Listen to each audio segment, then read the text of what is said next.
Okay, so at number 5, we've got Charles County. And how big has Charles County been for the Monsanto Monarchs? I don't think he gets the credit that he deserves. Not at all. I mean, watch him step in front of this little interception. Good pick. Charles County does whatever he wants as a defensive back so fast. Tell me where I'm wrong. So, okay, so what I like about County is because you can look at the stats and say, oh, well, he only has 2-3 picks. But he makes plays. They don't throw. People tend to not throw the ball his way. He forces fumbles. He's back there taking punts. Yes. He is a true He's playmaker. an offensive weapon, too. So you don't want to give him the ball. That's why. So if he gets a pick, and we watched him return a pick a couple weeks ago, he's out there just covering people. I love seeing shutdown corners, and to me, he's the definition of a shutdown type of corner. He's been really, really helped by that linebacking core.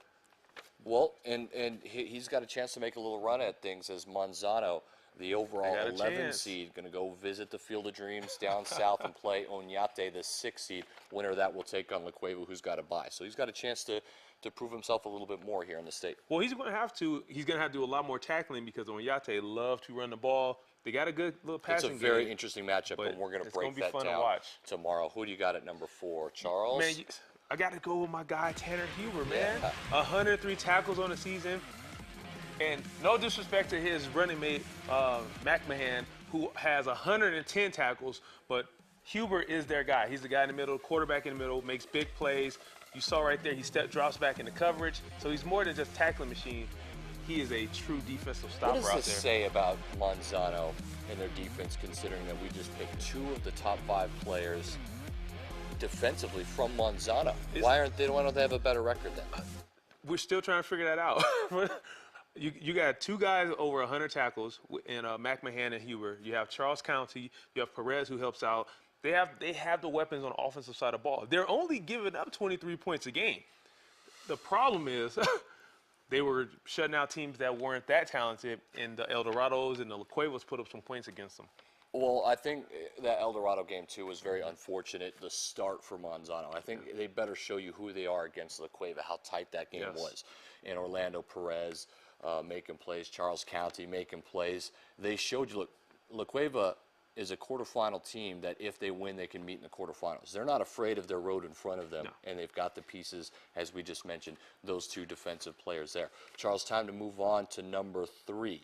Okay. And the 3rd best player defensively this season, Blair Manley. And he is a man amongst boys, a little strip. Ooh, strip it. Look, Blair has had a fantastic season. If you don't know, now you know. He's going to UNM. He's going to play for the Lobos D1 as a defensive back. You might see Blair Manley a little bit later in the show as well. That's a good pickup. That's where we need to help at UNM. But I like Blair Manley at 3. You like that? I mean, he don't throw to him, right? Don't throw to his side. Well, they don't, because we know he can go up and get the ball. So now you can't say, oh, we'll just throw the ball up and have our player make the play, because Blair Manley will make the play. You saw right there, he stripped the ball, returned it for the score. He is just a nuisance out there. And speaking of he's going to have to do that this weekend against Cleveland.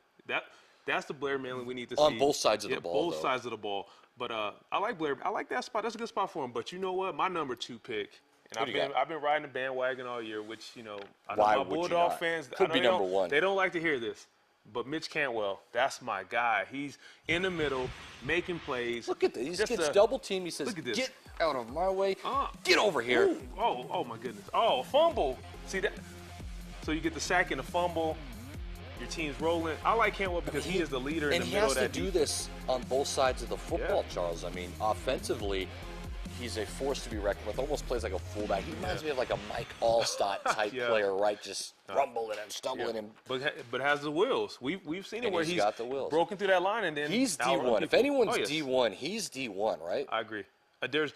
He has the size. He has the speed. He definitely has the IQ. So I think someone's going to come late. They're going to get a good player, and I would love to see him even go to UNM. He fits that mold, that like the Dakota Cox, that good mold where they're going to work hard. If I were to draft a player to build a team on, I get my choice of anybody. I'm going to go Zach Gentry 1. Okay. But if I'm going to get my second choice, number 2 is Mitch Cantwell. That's this player on both sides of the ball, can do whatever you want. He's a leader. He's a great character. His head coach, Brandon Back, likes him. I would take Mitch Cantwell. Would you argue that? No, Mr. Consistent. You know what you're going to get with Mitch every week. Every week you get the same performance from Cantwell, and that's what I like to see out there. Okay. Last and certainly not least, of course, you not know at I'm all. going to go with my guys, the Real Rancho Rams, and I'm going to go with Big Ikeika Waters. Sit down, young fella. That's what he does all season long. We have not been given his due justice. It's time to do it. Ikeika Waters has had the best defensive season out of anybody, the middle linebacker out of Real Rancho. Argue it. You know what? I'm not going to argue. I know you're not. Number 1 team in New Mexico. The defense is playing lights out just like the offense. And every week, Mr. Waters is making plays like what you just saw right there, lighting people up. He's got a lot more work to do. We've got our top 5 receivers of the season when we return after this break, so come on back. uSports Central.